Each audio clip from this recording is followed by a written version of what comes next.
बाळूमामाचे दर्शन या यूट्यूब चॅनलवरती आपल्या सर्व बाळूमामाच्या भक्तांचं स्वागत आहे. भक्तांनो, गुढीपाडवा या संदर्भात मी तुम्हाला संपूर्ण माहिती सांगणार आहे. तर गुढीपाडवा 2026 या दिवशी कोणत्याही परिस्थितीत घरातून बाहेर काढायच्या आहेत तुम्हाला या 9 वस्तू. जर नाही वस्तू या बाहेर काढल्या तर तुम्हाला दुःख, संकटे, दारिद्र्य भोगावे लागतील भक्तांनो.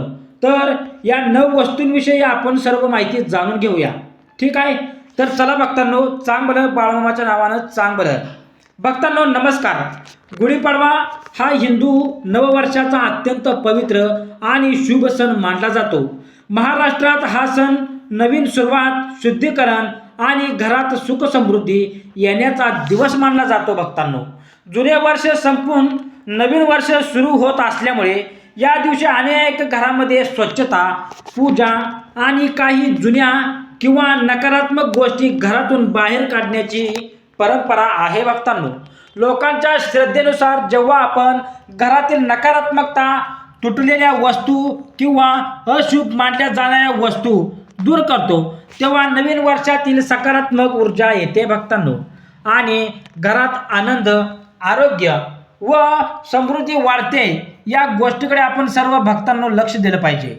गुढीपाडव्याच्या आधी अनेक कुटुंबे घराची मोठी साफसफाई करतात, कारण असे मानले जाते की देवी लक्ष्मी स्वच्छ आणि शांत घरातच प्रवेश करते. जर घरात जुन्या, तुटलेल्या किंवा नकारात्मक आठवणी ठेवणाऱ्या वस्तू असतील तर त्या घरातील ऊर्जा कमी करतात. त्यामुळे भक्तांनो, काही लोकांच्या परंपरेनुसार गुढीपाडव्याच्या दिवशी किंवा त्यांच्या आधी काही विशिष्ट वस्तू घरातून बाहेर काढणे शुभ मानले जाते. पहिली गोष्ट म्हणजे तुटलेले किंवा बंद पडलेली घड्याळे. घड्याळ वेळेचे प्रतीक असते. जर घरात बंद पडलेले घड्याळ असेल तर काही लोकांच्या श्रद्धेनुसार ते थांबलेल्या प्रगतीचे प्रतीक मानले जाते.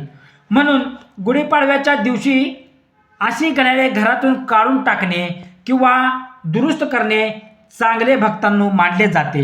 त्यापेक्षा असली वस्तू तुम्हाला घरातून बाहेर काढणे अत्यंत महत्त्वाचे आहे. तर तुम्ही दुरुस्त केले तरी चालेल भक्तांनो. दुसरी गोष्ट म्हणजे तुटलेले आरसे. आरसा घरातील ऊर्जा परावर्तित करतो असे मानले जाते. तुटलेला आरसा घरात नकारात्मकता वाढवतो अशी पारंपरिक समजूत आहे.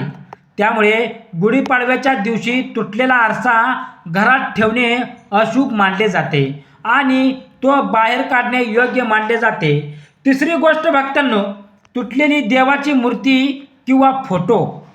देवस्थानातील मूर्ती तुटलेली असेल किंवा फोटो फाटलेला असेल तर त्याला आदराने विसर्जित करणे किंवा योग्य पद्धतीने बदलणे आवश्यक मानले जाते. कारण देवतांचे तुटलेले चित्र ठेवणे ही श्रद्धेनुसार योग्य गोष्ट मानली जात नाही. चौथी गोष्ट म्हणजे खराब किंवा वापरात नसलेली इलेक्ट्रिक उपकरणे. इलेक्ट्रिक वस्तू. अनेक घरामध्ये जुने रेडिओ, मोबाईल, चार्जर किंवा तुटलेली उपकरणे पडून असतात. ही वस्तू घरात जागा घेतात आणि काही लोकांच्या मते ऊर्जा रोखत असतात, ऊर्जा थांबवत असतात. त्यामुळे भक्तांनो, नवीन वर्षाच्या सुरुवातीला अशी वस्तू घरातून काढणे शुभ मानले जाते. पाचवी गोष्ट म्हणजे फाटलेले कपडे. फाटलेले किंवा वापरात नसलेले कपडे घरात साठवून ठेवण्याऐवजी दान करणे किंवा काढून टाकणे अत्यंत चांगले मानले जाते. दान केलेल्या वस्तू आपल्याला पुण्य मिळते आणि घरातही जागा स्वच्छ राहते. भक्तांनो, सहावी गोष्ट म्हणजे कोरडी किंवा मृत झाडे. घरात ठेवलेली झाडे कोरडी पडली असतील तर ती काढून टाकणे योग्य मानले जाते. कारण हिरवी झाडे जीवन, वाढ आणि सकारात्मकतेचे प्रतीक असतात. सातवी गोष्ट म्हणजे तुटलेली भांडी.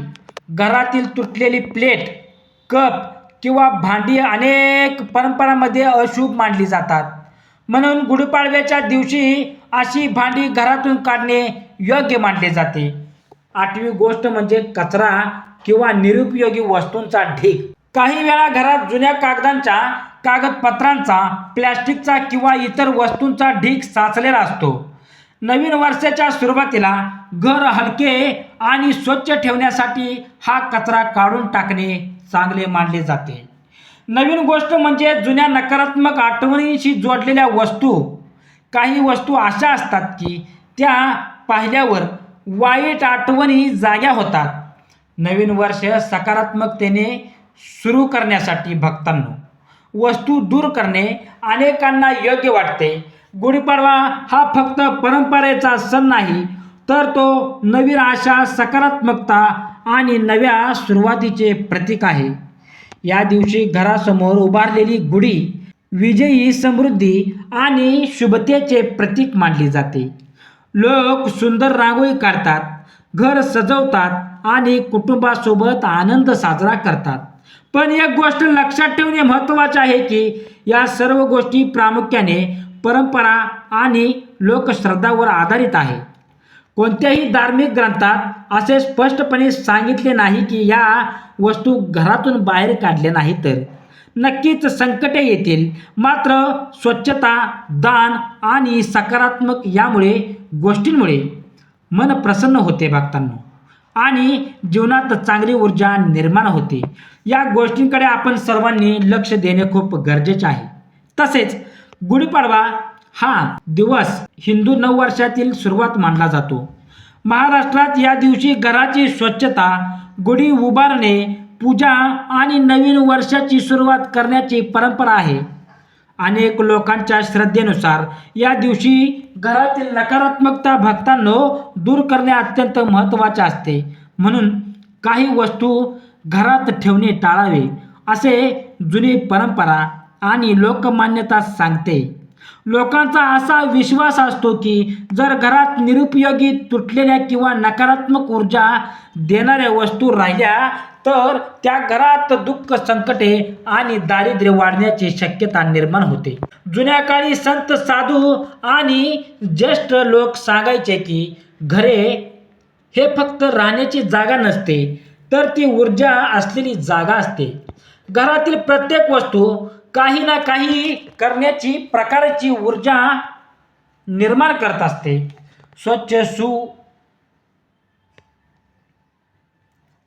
स्वच्छ, सुस्थितीत आणि उपयोगी वस्तू नकारात्मक, सकारात्मक ऊर्जा निर्माण करतात. तर तुटलेल्या, बंद पडलेल्या किंवा दुर्लक्षित वस्तू नकारात्मकतेचे वातावरण तयार करतात भक्तांनो. त्यामुळे गुढीपाडव्याच्या दिवशी घरातील नकारात्मकता दूर करण्याची परंपरा निर्माण झालेली आहे. तुटलेली भांडी, तुटलेले आरसे किंवा बंद पडलेली घड्याळे ठेवली असतील तर लोकमान्यतेनुसार ती घरातील प्रगती अडवतात असे मानले जाते. उदाहरणार्थ, बंद पडलेले घड्याळ हे थांबलेल्या वेळेचे प्रतीक मानले जाते. काही लोक असे सांगतात की घरात अशी घड्याळे असतील तर माणसाच्या आयुष्यात प्रगती थांबते, कामे अडतात आणि मनात निराशा वाढते भक्तांनो. त्यामुळे गुढीपाडव्याच्या या शुभ दिवशी अशी वस्तू काढून टाकणे शुभ मानले जाते. तसेच आरसा घरात भक्तांनो परंपरामध्ये अशुभ मानला जातो. आरसा घरातील ऊर्जा परावित करतो अशी समजूत आहे, अशी आपल्या हिंदू धर्मामध्ये समज आहे. जर आरसा तुटलेला असेल तर नकारात्मक ऊर्जा वाढवत असतो. घरात भांडणे, मनात अस्वस्थता आणि छोट्या छोट्या कारणावरून वाद निर्माण होतात असे सांगितले जाते. या गोष्टींकडे आपल्याला बारकाईने लक्ष देणे गरजेचे आहे. तसेच तुटलेल्या देवाच्या मूर्त्या, फोटो असतील घरात, देवाचे फोटो फाटलेले असतील, तुटलेले असतील तर सर्वांनी ते देवस्थानामध्ये, देवतांच्या घरामध्ये तसले फोटो ठेवायचे नाहीत भक्तांनो. कारण यामुळे आपल्याला देवदोष लागू शकतो. कारण देवतांचे स्थान घरात पवित्र मानले जाते. त्यामुळे असल्या वस्तू ठेवणे गरजेचे नाही. जर देवतांचे चित्र किंवा मूर्ती खराब झालेली असेल, फोटोमध्ये काहीतरी बिघाड असेल, खराब दिसत असतील तर आदराने विसर्जित करा ते नदीमध्ये. नवीन ठेवावे अशी वस्तू, अशी परंपरा आपल्या हिंदू धर्मामध्ये सांगत आहे. काही लोकांच्या श्रद्धेनुसार देवस्थानाची योग्य काळजी घेतली नाही तर घरातील शांतता थांबते. आपल्या घरामध्ये नकारात्मक दृष्ट्या ऊर्जा निर्माण होते, प्राप्त होतात भक्तांनो. फाटलेले कपडे, जुने कपडे, निरोगी वस्तू भक्तांनो दान करा. जर गरीब लोकांना जुने वस्तू, फाटलेले कपडे दान केले तर आपल्या घरामध्ये सकारात्मक ऊर्जा निर्माण होते अशी समज आहे. म्हणून गुढीपाडव्याच्या दिवशी काही लोक जुने कपडे दान करतात. दान केल्यामुळे पुण्य मिळते आणि दुसऱ्यांची गरज भागते, दुसऱ्या व्यक्तींना मदत मिळते आणि त्यांचा आशीर्वाद आपल्या कुटुंबावर, आपल्या गरिबावर, आपल्या घरावरती राहतो. लक्षात ठेवा. काही घरामध्ये कोरडी झाडे किंवा मृत रोप्याची ठेवलेलीही असतात, पण ही झाडे जीवन आणि वाढीचे प्रतीक असतात. आपल्या घरामध्ये सकारात्मक गोष्टी प्राप्त करतात.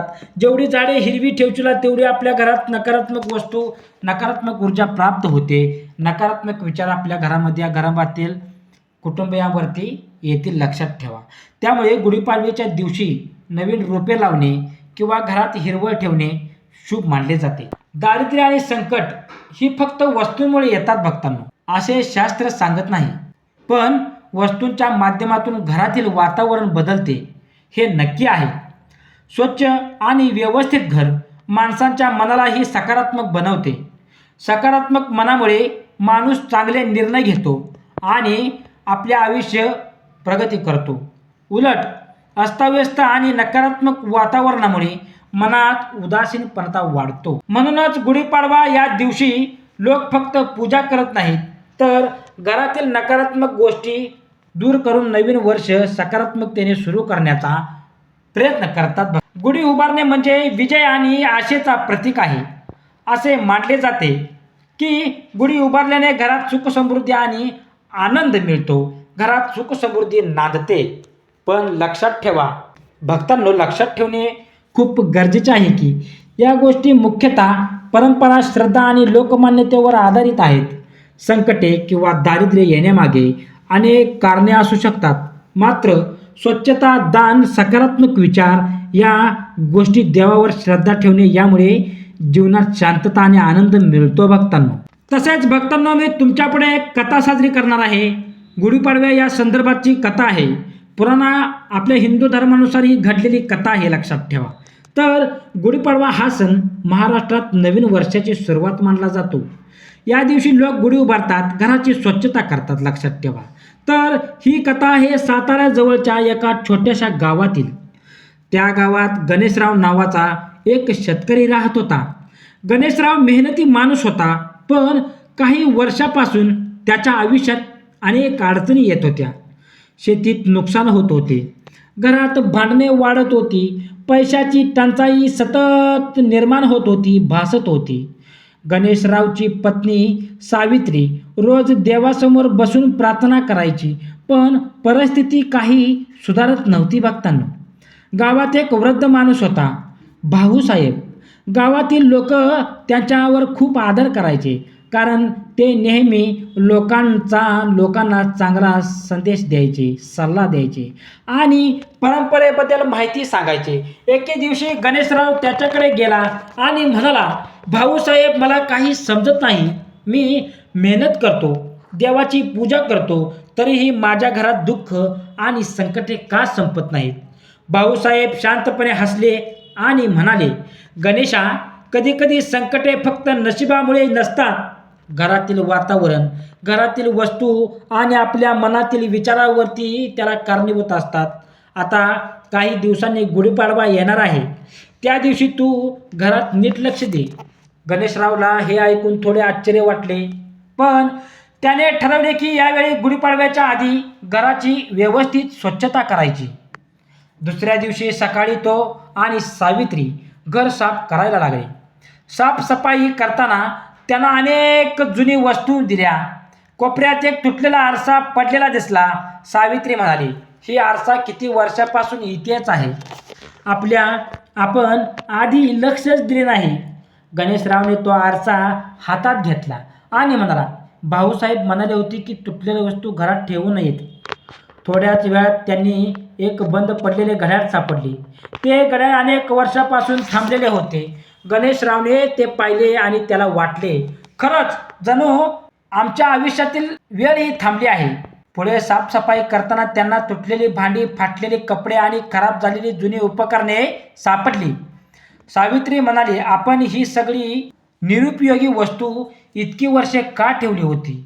दोघांनी मिळून ठरवले की या सर्व वस्तू घरातून काढून टाकायच्या. दुपारपर्यंत त्याचे घर पूर्णपणे स्वच्छ झाले.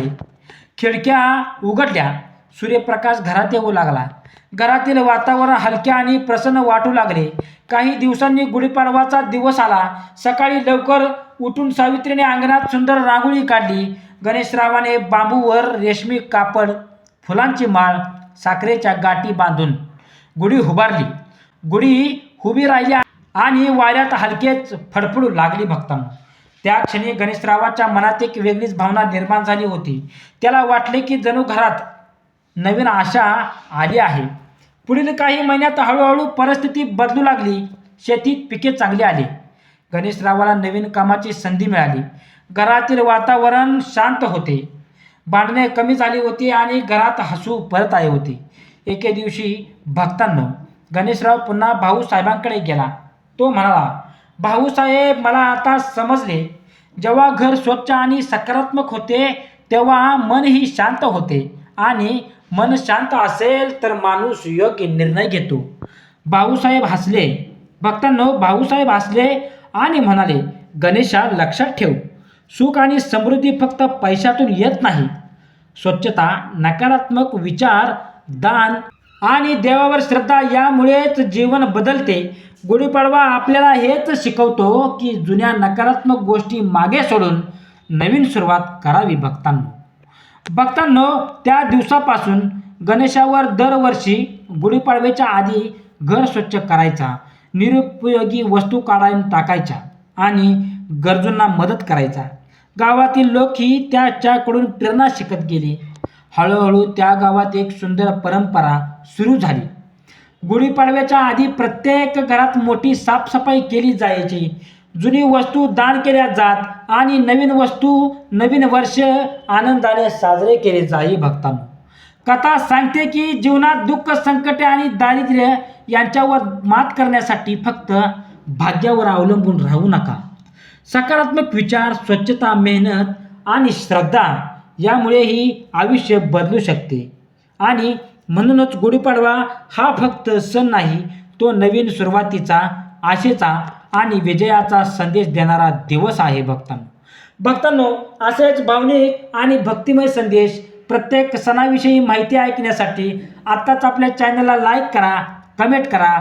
जर तुम्ही चॅनलवरती नवीन असाल तर चॅनलला सबस्क्राईब करून बेल आयकॉनचं बटन दाबा आणि कमेंटमध्ये बाळूमामाच्या नावाचा जयघोष करायला विसरू नका. भक्तांनो, बोला बाळूमामाच्या नावानं चांग बरं, हल सिद्धनाथांच्या नावानं चांग बरं.